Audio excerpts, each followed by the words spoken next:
The bell above the bakery door rang sharply as Kang Min-Jae stepped inside, his phone still pressed to his ear. "Make sure the cake is ready by Friday," he said in Korean, his tone clipped. "This wedding must be flawless." "Yes, sir," his secretary replied quickly. Min-Jae ended the call and slid his phone into his coat pocket. The bakery was smaller than he expected, warm, crowded, alive. The smell of sugar and spice hung thick in the air. He frowned slightly. This place was beneath his usual standards, but it was the closest bakery to the hotel where his board meeting had ended early. Then he heard it. "Daddy, look at this one!" The voice was small, excited, full of joy. Min-Jae froze mid-step. A little girl ran past him, almost bumping into his leg. She laughed, holding onto a paper bag almost as big as her chest. Her curls bounced wildly, dark and thick, framing a face that made his breath catch painfully in his throat. She had his eyes, the same sharp almond shape, the same slight tilt at the corner. His heart slammed hard against his ribs. Behind the counter, a woman looked up. The tray she was holding slipped from her hands and crashed to the floor. "Amina!" The name left his mouth before he could stop it. Han Seo-yoon, no, Amina Adeyemi, stared at him as if he were a ghost. Her face drained of color, then hardened in seconds. She bent quickly, gathering the fallen pastries with shaking hands. "Yara, come here," she said softly without looking at him. The little girl ignored her. "Daddy, can we get the strawberry one too?" Yara asked, tugging at a man's hand. Min-Jae's gaze snapped to the man standing beside the child. Tall, dark-skinned, calm. His arm rested protectively on the girl's shoulder. "Yes," the man said warmly. "If Mommy says it's okay." "Mommy." "Daddy." Min-Jae felt the word stab straight through his chest. The man smiled at Amina. "Is it okay?" She finally looked up. Her eyes met Min-Jae's, sharp and guarded. "Yes," she said. "It's fine."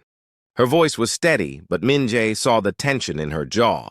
The man turned to Min-Jae with polite curiosity. "Excuse us." He guided the child toward the display case, speaking softly to her in a mix of Korean and Yoruba. Yara giggled, nodding enthusiastically. Min-Jae stood rooted to the spot. This wasn't real. It couldn't be. Amina finished cleaning and straightened slowly. "What do you want?" she asked, her voice low. He swallowed. "I came to buy a cake." She laughed once without humor. "Of course you did." He glanced around. "You own this place?" "Yes." "You bake now?" "I do a lot of things," she replied. "Life didn't stop because you left." Her words hit harder than he expected. "I didn't know you were still in Seoul," he said. "I wasn't," she replied quickly. "I came back 2 years ago." "With him?" His eyes flicked toward the man and the child. "With my family," she corrected. The man approached the counter, lifting Yara onto his hip. "Everything okay?" he asked Amina gently. "Yes," she said, forcing a small smile. "Kunle, this is an old acquaintance." Kunle extended a hand. "Nice to meet you." Min-Jae stared at the hand but didn't take it. His attention was locked on the child, who was now studying him openly. "Why is he staring at me?" Yara asked bluntly. Amina stiffened. "Yara!" "It's okay," Kunle said calmly. He looked at Min-Jae. "She's curious."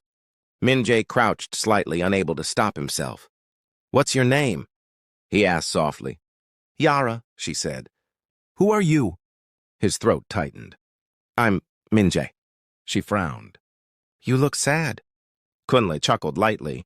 "She notices everything." Yara tilted her head. "Are you lost?" The question nearly broke him. "No," Min-Jae said hoarsely. "I don't think so." She nodded solemnly. "Okay." She turned away from him and wrapped her arms around Kunle's neck. "Daddy, can we go now?" "Daddy." Min-Jae stood up abruptly. "I'll take the cake," he said to Amina. "The most expensive one." Kunle raised an eyebrow but said nothing. Amina rang it up without comment. When she handed him the receipt, their fingers brushed. She pulled back immediately. "You shouldn't come here again," she said quietly. "Is she mine?" he asked. The air in the bakery went still. Kunle's posture changed instantly. "Watch your words." Amina's eyes burned. "Leave." "Just answer me," Min-Jae insisted. "Is that child?" "She is not your concern," Amina snapped. "You lost that right years ago." Yara looked between them. Mommy, are you angry? Amina's expression softened instantly. No, baby. Kunle kissed Yara's cheek. Go wait by the door, okay? She nodded and skipped away. Kunle stepped closer to Min-Jae, his voice low but firm. You don't get to walk back into our lives and tear things open.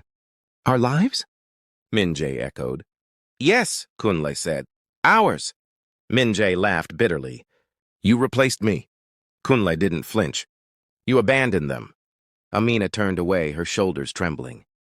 Min-Jae grabbed his cake and walked out without another word, the bell ringing harshly behind him.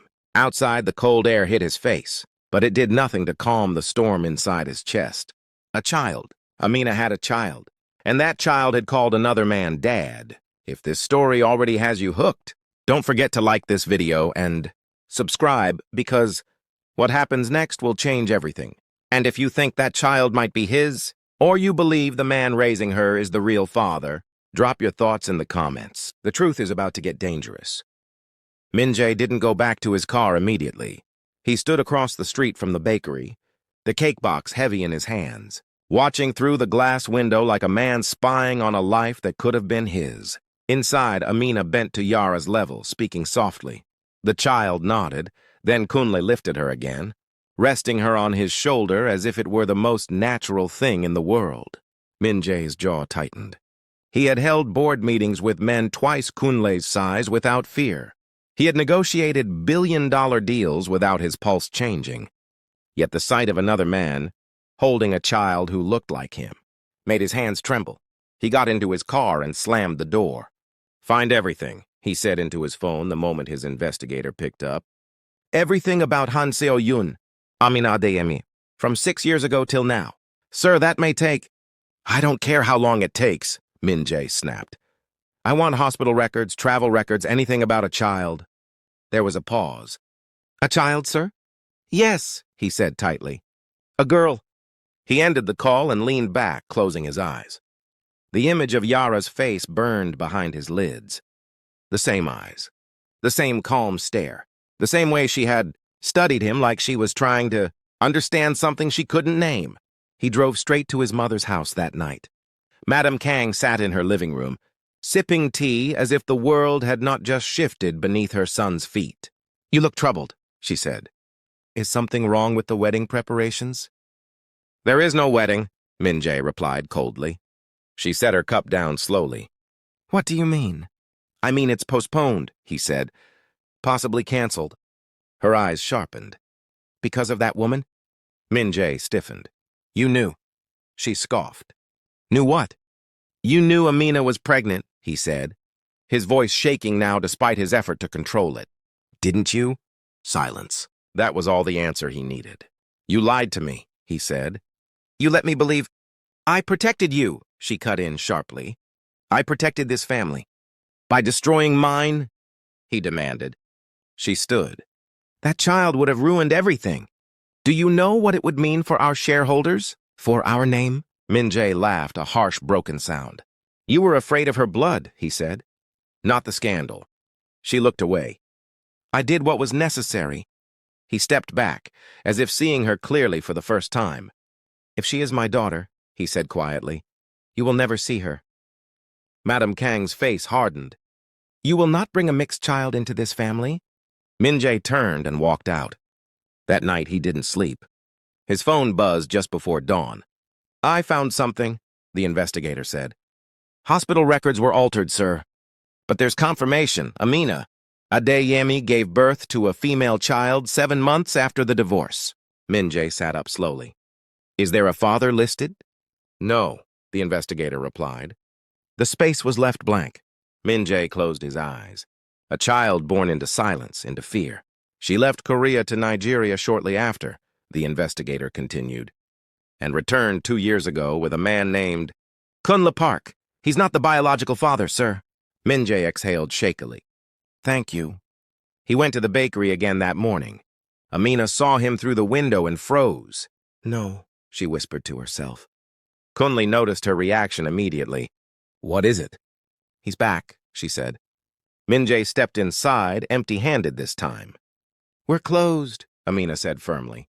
I know, he replied. I just want to talk. Kunle crossed his arms. You've said enough already. Min-Jae met his gaze. I know she's mine. Amina's breath hitched. Get out, she said. I won't, he replied. Not until you tell me the truth. Yara peeked out from behind the kitchen door. Mommy? Amina rushed to her. Go upstairs, sweetheart. But, now, she said gently.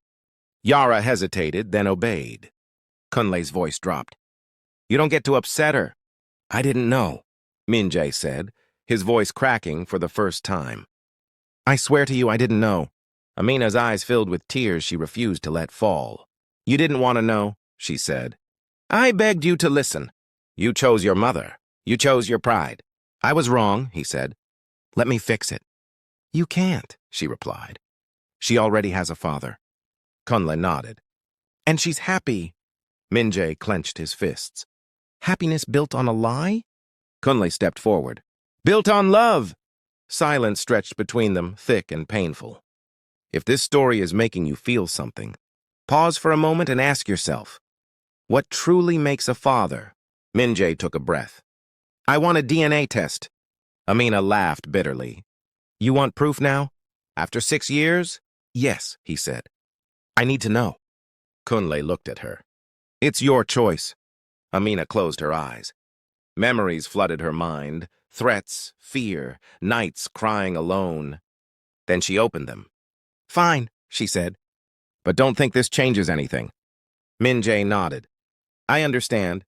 But deep down, he knew nothing would ever be the same again. Outside, Yara watched from the staircase, clutching the railing, her small heart sensing a storm she couldn't yet understand. And if you're still watching right now, make sure you like this video because the truth they're about to uncover will hurt more than anyone expects. The hospital corridor smelled of antiseptic and quiet fear. Min-Jae sat on one side of the waiting area, his hands clasped tightly together. Across from him, Amina stood with her back against the wall, arms folded, eyes fixed on the floor. Kunle paced slowly, stopping every few steps to glance toward the closed door where Yara had been taken for routine tests. No one spoke. The silence was heavy, thick with years of things left unsaid. A nurse finally emerged. We'll need blood samples from both adults, she said professionally. The child will be fine. This is standard. Amina nodded without looking at Min-Jae. Let's get it over with. They followed the nurse into separate rooms. As Min-Jae rolled up his sleeve, he stared at his arm, remembering the first time Amina had held it, tracing his veins playfully, saying his hands looked too serious for someone so young. He swallowed hard. The needle went in. He didn't flinch. Kunle sat with Yara afterward, reading her a story. She leaned against his chest, calm, trusting. Daddy, she asked quietly, why was that man looking at me like that? Kunle paused. Some people look because they're thinking, he said gently. About what? About things they should have done differently. She nodded, satisfied. Okay. 2 days later, Min-Jae returned to the bakery alone. Amina was frosting a cake when she saw him. She sighed. I told you to wait. I know, he said. I won't stay long. She didn't stop working. Then talk. I spoke to my mother, he said. That got her attention. Her hands stilled. And? She asked flatly. She admitted everything, Min-Jae continued. The threats, the hospital, all of it. Amina laughed softly, a sound full of pain. And I cut her off, he said. From my life, from my company. She turned to face him fully now. You think that fixes anything? No, he said honestly. But it's a start. She studied his face, searching for something. You're too late, she said. I already survived without you. I know, he replied. I can see that. Her voice rose. Then why are you here? Because I can't pretend I didn't see her, he said. I can't pretend she doesn't exist. She existed 6 years ago, Amina snapped. When I was scared and alone, he flinched. I'm sorry. She shook her head. Sorry doesn't raise a child. The bell rang as Kunle entered, holding Yara's hand. Yara brightened when she saw Amina. Mommy! Amina knelt, hugging her tightly. Did you have fun? Yes, Yara said, then glanced at Min-Jae. He's here again. Kunle's eyes narrowed slightly, but he said nothing. Min-Jae crouched down, keeping his distance. Hi, Yara. She stared at him. Why do you keep coming? He hesitated. Because I want to know you. She frowned. But I already have a dad. Kunle placed a hand on her shoulder. Yara! It's okay, Min-Jae said quickly. She's right. Her eyes searched his face. Are you my uncle? Amina's breath caught. Min-Jae forced a small smile. Something like that. The test results came the next morning. Min-Jae stood in the doctor's office, heart pounding as the doctor scanned the file. There's no ambiguity, the doctor said finally. The probability is 99.9%. You are the biological father. The words echoed in his head. Father. He nodded stiffly, standing on legs that suddenly felt weak. Outside, Amina waited. He didn't speak at first. He just held out the envelope. She didn't open it. She didn't need to. I know, she said quietly. Tears slid down his face before he could stop them. She's mine. Yes, Amina said. She always was. He laughed brokenly. I missed everything. You chose to, she replied. Kunle stepped closer. Now you know. What happens next? Min-Jae wiped his face. I don't know, he admitted. But I want to be here for Yara. Amina shook her head. You don't get to just appear. I'm not asking to replace anyone, Min-Jae said quickly, glancing at Kunle. I know she loves him. Kunle met his gaze steadily. Then understand this, he said. If you hurt her, I won't step aside. I won't, Min-Jae said. I swear. That evening, Min-Jae watched from across the street as Kunle carried Yara on his shoulders, making her laugh as they walked home. He had never made her laugh. The realization hurt more than any business loss he had ever suffered. If you're still watching, stay with this story because what Min-Jae does next will test whether blood truly matters more than love. Min-Jae didn't wait long before making his next move. 3 days later, Kunle arrived at the bakery to find a black luxury car parked outside. 2 men in suits stood nearby. His jaw tightened instantly. Stay inside, he told Amina quietly. I'll handle this. But Amina was already wiping her hands on her apron. No, she said. I'm done hiding. They stepped outside together. Min-Jae stood by the car. Alone this time. No arrogance. No sharp suit jacket. Just a man who looked like he hadn't slept. I didn't come to fight, he said when he saw them. I came to talk. Kunle crossed his arms. You've done enough talking. Min-Jae nodded slowly. I know, but I deserve a chance. Amina looked at him coolly. Say what you came to say. I want to help, Min-Jae said. Not with money, not with lawyers. With time, Kunle scoffed. You think time fixes absence? No, Min-Jae replied, but I want to earn it. Amina's laugh was sharp. Earn it how? By confusing her? I won't tell her anything without your permission, Min-Jae said quickly. I won't force myself into her life. I just want to be around. Slowly. Kunle stepped forward. And what happens when she asks questions? Min-Jae swallowed. Then I'll answer honestly. And if she tells me to leave, I will. Amina studied him for a long moment. You're serious? Yes. She exhaled slowly. One condition. Anything. You don't come as her father, Amina said. You come as a friend, nothing more. Min-Jae nodded. I accept. Kunle clenched his jaw but said nothing. That weekend, Min-Jae sat on a park bench, hands folded as Yara played on the swings. Kunle pushed her gently while Amina watched from nearby. Min-Jae didn't approach. He just watched. Yara noticed him first. Mommy, she whispered. That uncle is here again. Amina followed her gaze. Yes, why? Amina hesitated, confused on what to say. He just came to say, hi. Yara tilted her head. Really? Yes, Amina said softly. After a while, Yara jumped off the swing and ran toward Min-Jae. Kunle tensed. Min-Jae stood instinctively, then froze, unsure. Hi, Yara said. Hi, Min-Jae replied gently. You're always quiet, she observed. He smiled faintly. I don't want to scare you. She nodded thoughtfully. Do you want to push me on the swing? Kunle stiffened. Amina's breath caught. Min-Jae glanced at them both. Amina gave a small nod. He pushed the swing once, then again. Yara laughed. The sound shattered something inside him. That night, Kunle confronted Amina. "You're letting him in," he said quietly. "I'm letting her decide," Amina replied. "She's a child." "So was she when he left," Amina snapped. "And I had no choice then." Kunle softened. "I'm scared." "I know," Amina said. "So am I." Days passed. Then weeks. Min-Jae showed up quietly. No gifts, no promises, just presence. Yara warmed to him slowly. She asked him questions. Why he talked funny sometimes. Why his hands shook when she laughed. One evening she asked, "Why don't you have a family?" Min-Jae hesitated. "I lost them." "How?" "I didn't listen." She nodded. "Daddy listens." Kunle heard it from the kitchen. The words still hurt. Then everything broke open. One afternoon, Yara didn't come home from school on time. Amina's heart stopped when the school called. "She left with someone claiming to be her grandmother," the teacher said nervously. Amina dropped the phone. Min-Jae was there within minutes. "Your mother," Amina whispered. "She took her." Min-Jae's face went pale. "She wouldn't." "She would," Kunle said coldly. Min-Jae grabbed his phone. "Lock down every exit," he barked. "If she touches my daughter—" The word slipped out. Amina stared at him. He froze. "I'm sorry."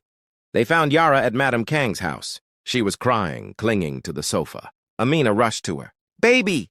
Madame Kang stood stiffly. "She belongs here." Min-Jae's voice shook with rage. "You crossed a line."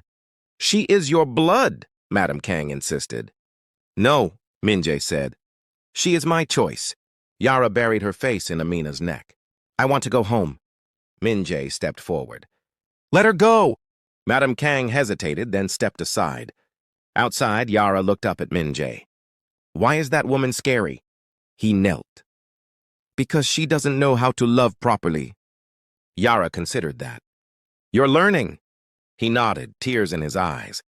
"Yes. If you're still watching right now, this is the moment to like this video and subscribe, because the hardest choice hasn't even come yet." Min-Jae felt the weight of everything as he walked Yara back to the bakery. Her tiny hand wrapped around his, trusting, unafraid. Each step was a reminder of the 6 years he had missed, the laughter he hadn't heard, the small victories of a life he hadn't been part of. Amina followed silently behind, her eyes wary. Kunle trailed slightly behind, calm but alert. When they arrived, Yara let go of Min-Jae's hand and ran to the counter. Pulling down a chair, "Can I help Mommy bake?" she asked eagerly. Min-Jae watched her, unable to move.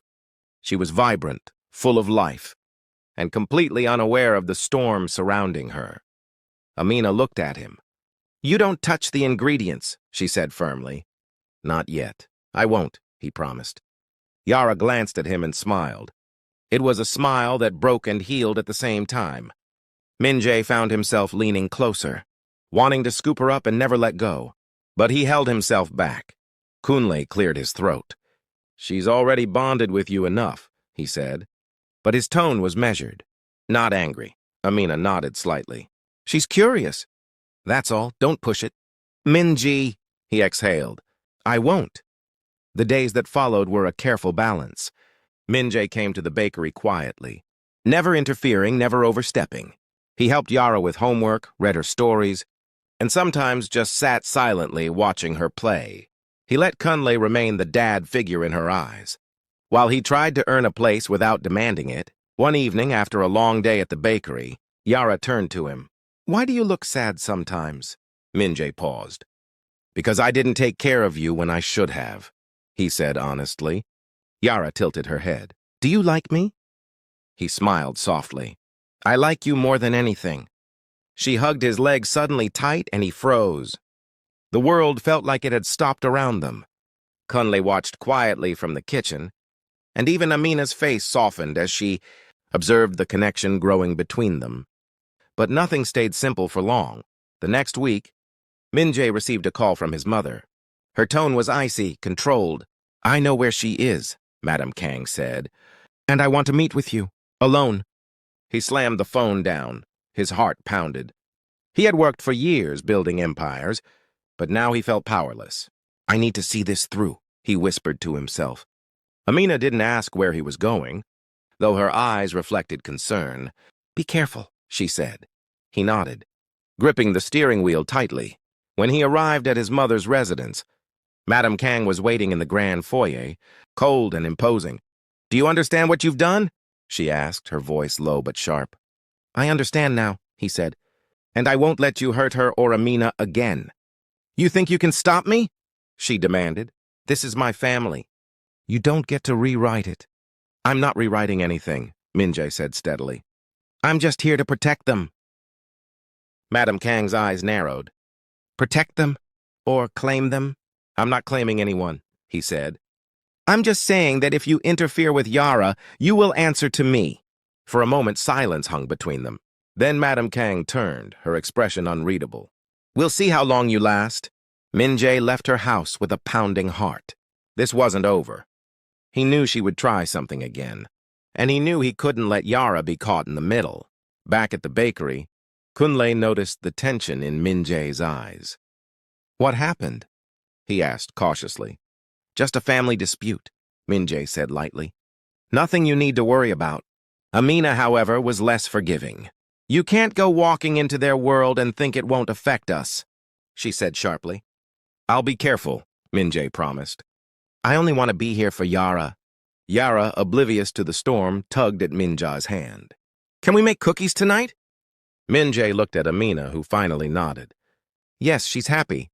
That evening, as flour dusted the air and the kitchen filled with laughter, Min-Jae allowed himself a small smile.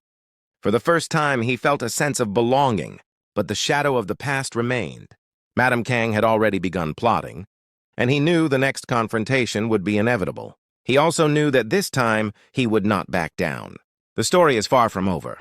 And if you're still following, remember to comment below your thoughts on what you think Min-Jae should do next.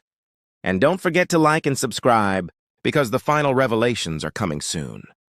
Min-Jae woke early the next morning, unable to shake the tension in his chest. The bakery was quiet at this hour, and the soft scent of baked bread filled the air as he stepped inside. Yara was already up, sitting at the counter with a small apron on, carefully mixing ingredients with Amina watching closely. "Good morning," she said cheerfully, looking up at him. "Want to help me?"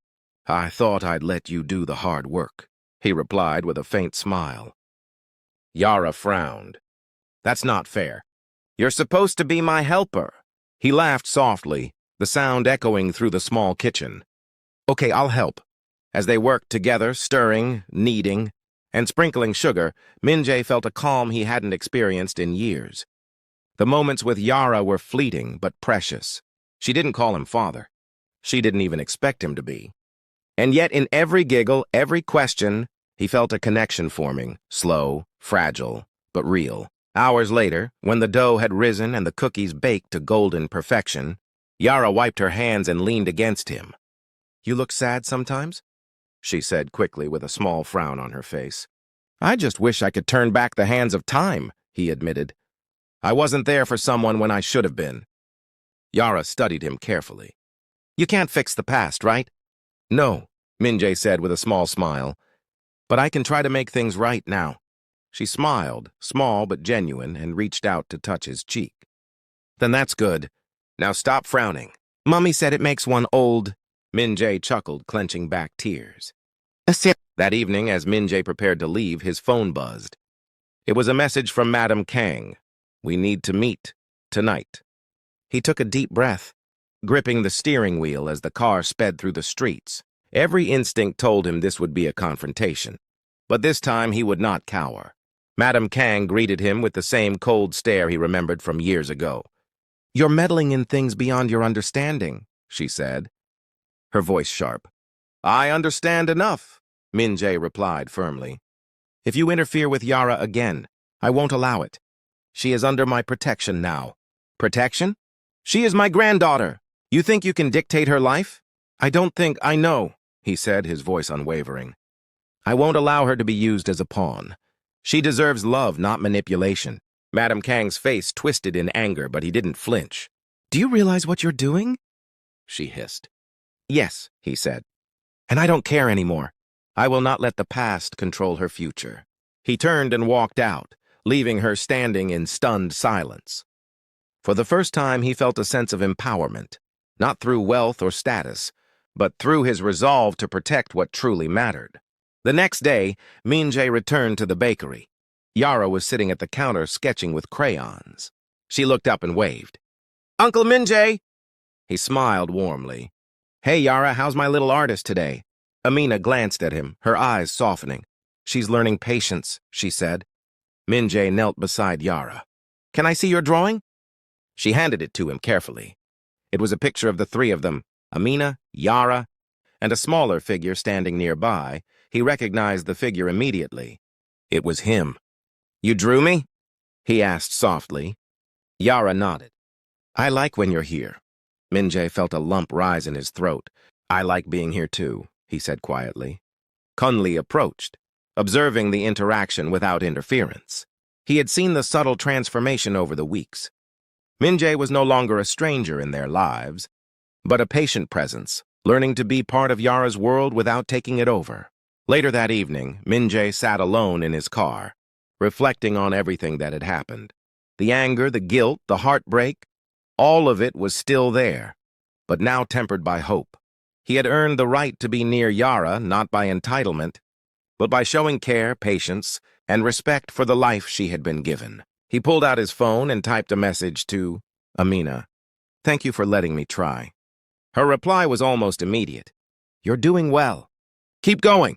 As he drove away, he glanced in the rearview mirror at the bakery, where Yara waved at him from the window. For the first time, he smiled without guilt.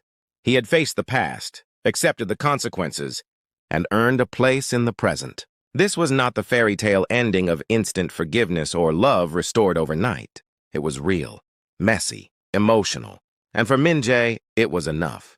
And as this story concludes, remember, sometimes the hardest battles are not with enemies, but with time and choices. If you enjoyed this journey, please like this video, subscribe for more stories, and share your thoughts in the comments below.